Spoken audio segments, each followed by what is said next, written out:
At the bottom of the hill, our sign at one point says, "Come as you are." Let me explain what this does not mean. It does not mean that God accepts us in our sin.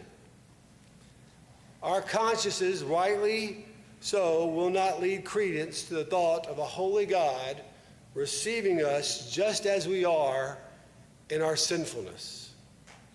This is where the gospel must come into play. You see, God accepts us in his Son, Jesus. Indeed, God so loved us that he sent his Son to make atonement for our sin.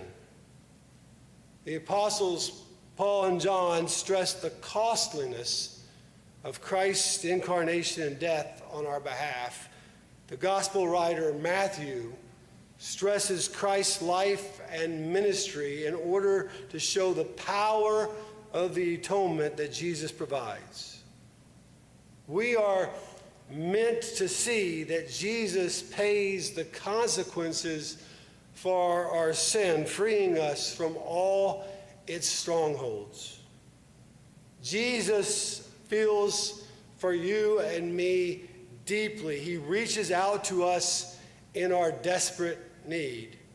That is the message Matthew reveals in chapter 9, verses 35 and 36.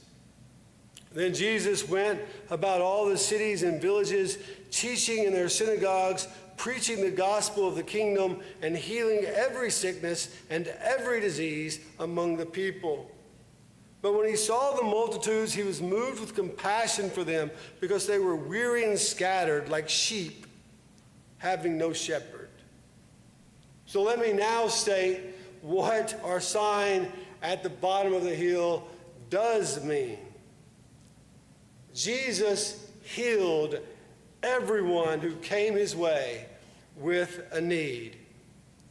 Matthew notably repeats the word every in verse 35. Everyone, come just as you are to Christ, so that he can make you whole, so that he can declare you as right before the Father. The Lord saw the multitudes, and he was moved by their misery.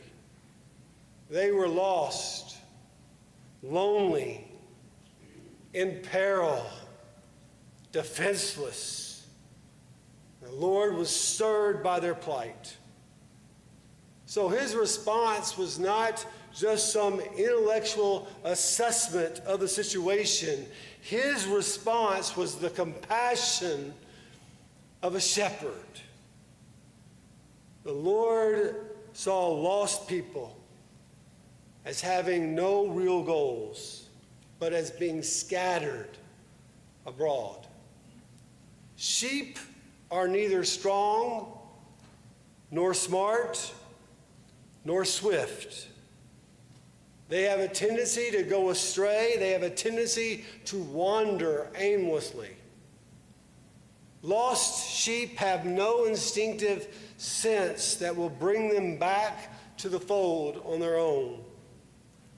So Jesus saw lost people as sheep wandering here and there through life with no sense as to where it should lead or as to where it would end.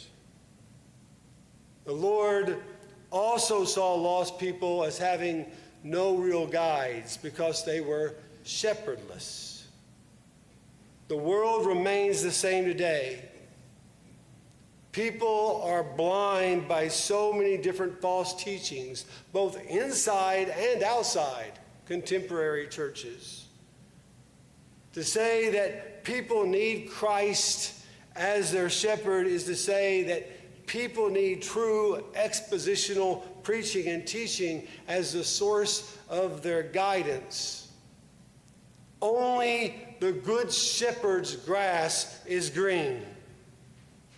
Only the good shepherd's nutrition feeds people. Only the good shepherd gives to the needy a rich pasture in all his fullness. We read about our Good Shepherd's compassion time and time again. He did not come to overthrow the power of Rome as the religious Jewish sect had taught. Rather, Jesus came in power to overthrow all the host of hell and its intention for a fallen humanity. The 10 miracles of Matthew 8, verse 1 through Matthew 9:35 are meant to clearly display 10 pictures of how our only way to a true deliverance is found in the God who comes.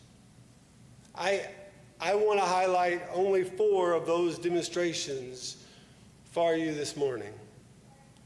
To begin with, we see Christ's power over despair.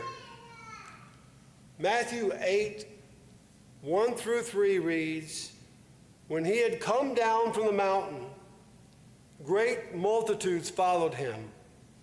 And behold, a leper came and worshipped him, saying, 'Lord, if you are willing, you can make me clean.' Then Jesus put out his hand and touched him, saying, 'I am willing, be cleansed.' Immediately his leprosy was cleansed." Christ touches everyone who reaches out in faith to him. Faith is coming to Jesus with 2 things: the certainty of our need and the confidence that Jesus can meet that need. It's not so much the quantity or the measure of our faith as it is the singular object of it. The multitude had been gathered to listen to the most remarkable message at the Sermon on the Mount. Now they were gathered to look at a most remarkable miracle. The leper came to Jesus, and they saw a good shepherd demonstrate his power over this man's despair. Leprosy was incurable. It ended in death. The disease began in a small way, but it spread, and it brought rottenness to everything that it touched. Victims were outcast both from the church and from culture.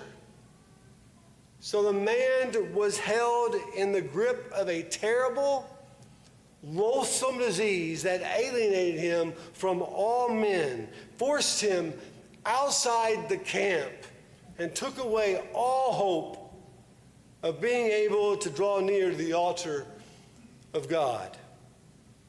Such is the condition of this man who comes to Jesus just as he is, with a singular focus of faith. What could Jesus do for this leper? We find Jesus does the most lovely of things. Something that no scribe, no rabbi would have ever thought to do for all the gold in the world. Jesus put his hand on the leper. No one had touched this poor man since he had become one. For to touch a leper was to become contaminated. And Jesus says, "Be clean." Speaking thus, he claimed to be absolutely and altogether God. See, our words, you might say, are at best legislative. We can command, we can give orders, but we cannot translate them into instant results. The Lord's words are not only legislative, they are also executive. He speaks, it is done. Indeed, Matthew writes, and immediately his leprosy was cleansed. How marvelous. How wonderful. A man who only knew the shame of uncleanliness, now made clean. And that, my friends, is what Christ does to every leprous heart that cries out to him in faith. He touches it. He takes our shame. He makes us whole. Next, we see Christ's power over distance. Matthew 8, 5-8 reads, "Now when Jesus had entered Capernaum, a centurion came to him, pleading with him, saying, 'Lord, my servant is lying at home paralyzed, dreadfully tormented.' Jesus said to him, 'I will come and heal him.' The centurion answered and said, 'Lord, I'm not worthy that you should come under my roof. Only speak a word, and my servant will be healed.'" We now read about a different kind of outcast, not a leper, but a Gentile Roman centurion. As far as the majority of Jews were concerned, this individual might just as well have been a leper. The leper was outside the camp. The centurion was outside the covenant. Nevertheless, the God who comes responds to both. We learn from Luke 7, verse 5, that the centurion had such a reverence for Israel's religion that he had built a synagogue for the Jews. He must have been a man of considerable means to have done that, and we soon learn that he was definitely a man of profound faith. This noble Roman comes to Jesus to plead for healing over his servant who was desperately ill. Disregarding all the Jewish taboos about visiting a Gentile home, Jesus at once said, "I will come and heal him." This reveals two things. It reveals a good shepherd's disregard for racial and religious prejudice. And it reveals the good shepherd's powerful assurance. He did not say, "I'll come and see what I can do." He said, "I will come and I will do." The Lord's disciples and his Jewish audience must have been astonished, first at his willingness to touch a leper, now at his willingness to visit a Gentile's home. But they need not have been. He was simply practicing what he had just preached about the nature of love, what it meant to go the extra mile. Still, this Roman centurion, familiar with Jewish customs and religious beliefs, did not want to tarnish the reputation of Jesus. So, believing in the power of Christ as he did, this outsider recognized what the Lord could do. He could heal his servant just at a word. Jesus was astonished by his faith. He says to him in Matthew 8, verse 13, "Go your way. As you have believed, so let it be done for you." And his servant was healed in that very hour. How marvelous. How wonderful. The Lord does not need to be present physically to manifest his power or accomplish his purposes. And that truth should register with us. It should encourage us that Jesus, who has ascended to the right hand of the Father, that distance means nothing to him. He can be there and here as well. Paul says in Romans 8:34 that the risen one is even at the right hand of God, making intercession for us. This is the powerful and good shepherd to whom we cry out. Third, we see Christ's power over disease. Matthew 8:14-17 reads, "Now when Jesus had come into Peter's house, he saw his wife's mother lying sick with a fever. So he touched her hand. The fever left her, and she arose and served them. When evening had come, they brought to him many who were demon-possessed, and he cast out the spirits with the word and healed all who were sick, that it might be fulfilled which was spoken by Isaiah the prophet, saying, He himself took our infirmities and bore our sicknesses." Peter's mother, sick with fever. Those outside Peter's home, besieged with possession and sickness on all sides. Yet again, with only a word from Jesus, and the demons fled. With only the touch of Jesus' hand, and sickness healed. And notice, not a single person who came to Jesus was turned away. The world knows no such grand exhibition of power. Christ alone can heal from every affliction of body and soul. Matthew points to Isaiah 53 verse 4 in order to show how these miraculous healings that Jesus performs are a direct fulfillment of the prophet's words that he himself took our infirmities and bore our sicknesses. Hope you know Isaiah 53 is a suffering servant song. It outlines our atonement through the vicarious suffering of Christ on the cross. In dying for our sin, Jesus would deal with the underlying reason for all sickness, for all suffering. The Lord fully understood that all physical, all mental ills that he cured were caused by the sin rooted in the history of the human race. And Christ also knew that his right to heal was derived from the fact that he would shortly suffer on the cross of Calvary, whereas where our victory from every ailment and every affliction is secured.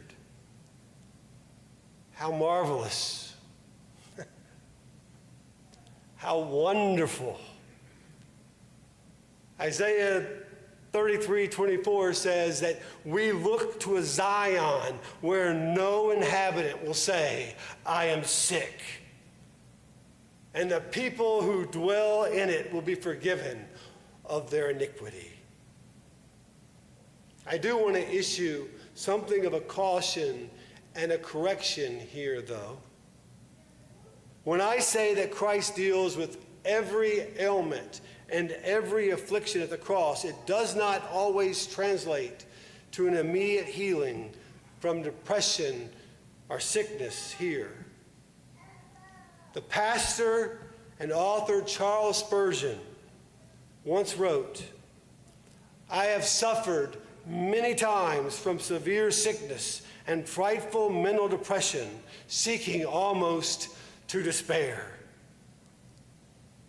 Anyone who teaches that believers in this present life will be healed if they just have enough faith does so in error. Yes, ultimately, triumph over Satan and disease and the grave, it will be ours through the cross, but this victory awaits what Paul calls in Romans 8:22-23, the redemption of our body. Something that Matthew 9:18-26 provides a prelude. It's in this passage that we see Christ's power over death. The text reads, While he spoke these things to them, Behold, a ruler came and worshipped him, saying, My daughter has just died. But come, lay your hand on her, and she will live. So Jesus arose and followed him, and so did his disciples. And suddenly a woman who had a flow of blood for 12 years came from behind and touched the hem of his garment. For she said to herself, If only I may touch his garment, I shall be made well. Jesus turned around, and when he saw her, he said, Be of good cheer, daughter. Your faith has made you well. And the woman was made well from that hour.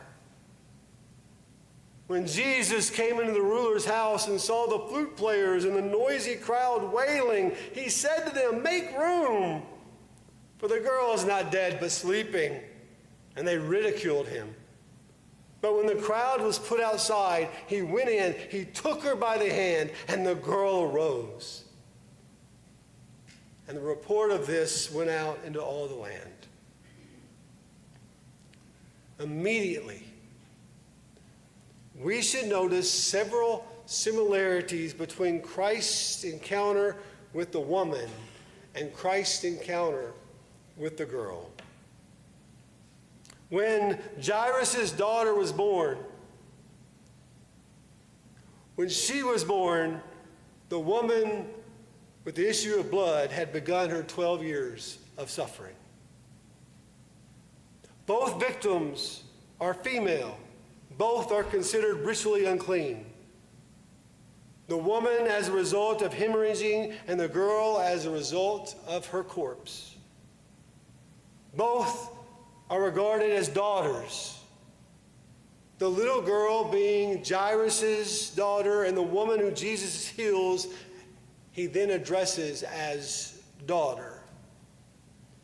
Both females are restored to life through the touch of Jesus, something about which those around them lack understanding. Let's consider the woman first. Since Mosaic law rendered her ceremonially unclean, if she had had a husband, he could have legally divorced her.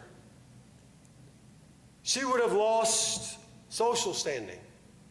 She would have lost family care.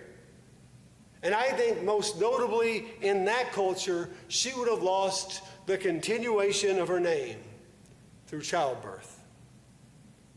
No one she had been to could restore her. No one she had been to could restore her hope.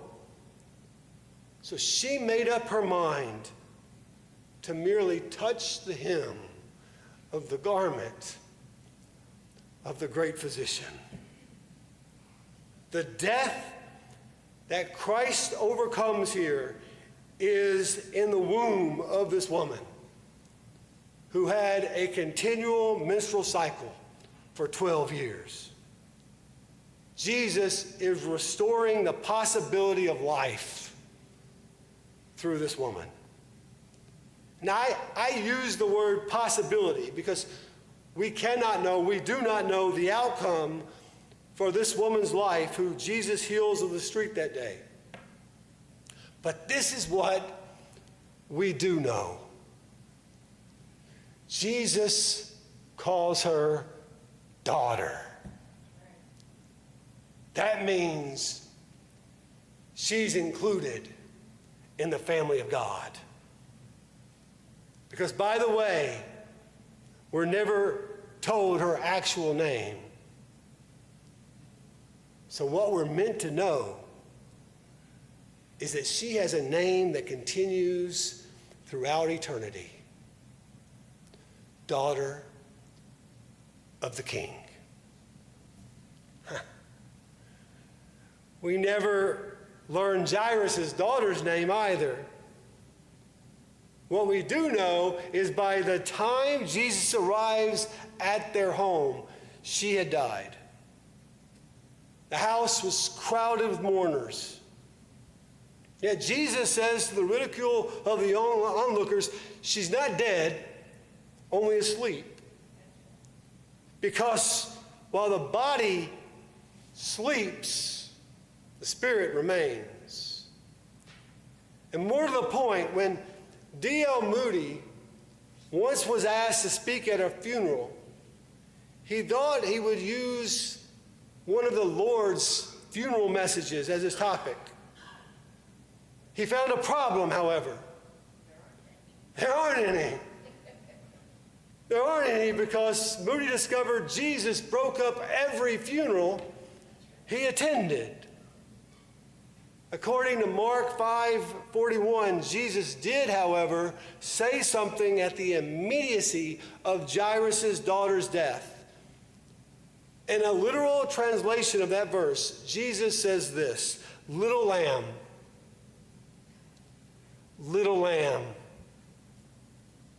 I say to you, arise.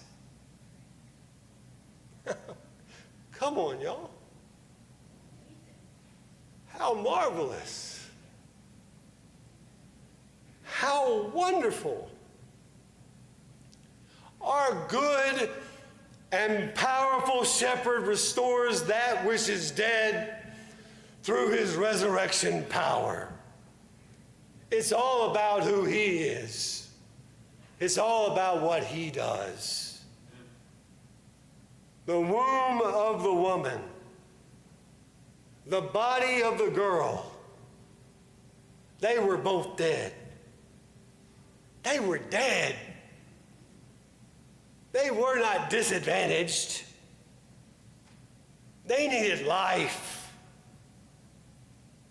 So it is, the touch of Jesus Christ strips us of all bragging rights. Anyone who understands this will never say, look at me. We will never say, look at me. We will say, look at him and what he has done in me. How marvelous. How wonderful. The gift of God does two things. It dethrones us. That's why we don't know the names of the woman, of the daughter. That's why we don't know the names of the two blind men that followed Jesus all the way from Jairus' home to Peter's home. And by the way, so from here to there, and I don't know how long it was of a distance, but for however long of a distance it was, these two blind men, they follow after Jesus and they keep crying out, Son of God, have mercy on us. I find that interesting, that Jesus allows that he allows it from there to there. What is he doing? You see, it says earlier in the text that still many didn't understand. Maybe many didn't believe. Maybe there were still those who had no real conviction, even after what they had seen, even what they had heard. They still didn't believe that the Messiah that had been promised had come. But these two blind men did. Son of God, Son of David, have mercy. The gift of God enthrones the person of Christ. The Lord let these physically blind proclaim before her all the spiritually blind that he in fact was a son of God. He was in fact the Son of David. Everyone should come as they are, dethroned of themselves, to find Christ and let him be enthroned over their lives. Let me say this as clearly as I can. The tomb is empty. How marvelous, how wonderful. There's no other proof or evidence that you need. Won't you come to the good and powerful shepherd who walks with you through the valley of the shadow of death, so that you fear no evil, and so that you would sup at the table of the Lamb. Daughter, son, child of God, how marvelous, how wonderful. We stand in the presence of the Nazarene. Pray with me. Lord, today, won't you remind us of who you are, of what you do, how much of a need we have, and how much of a need you meet, because you bore our sin at Calvary and you conquered its power through an empty tomb. That is what we look forward to, Jesus, our good and powerful shepherd. Amen.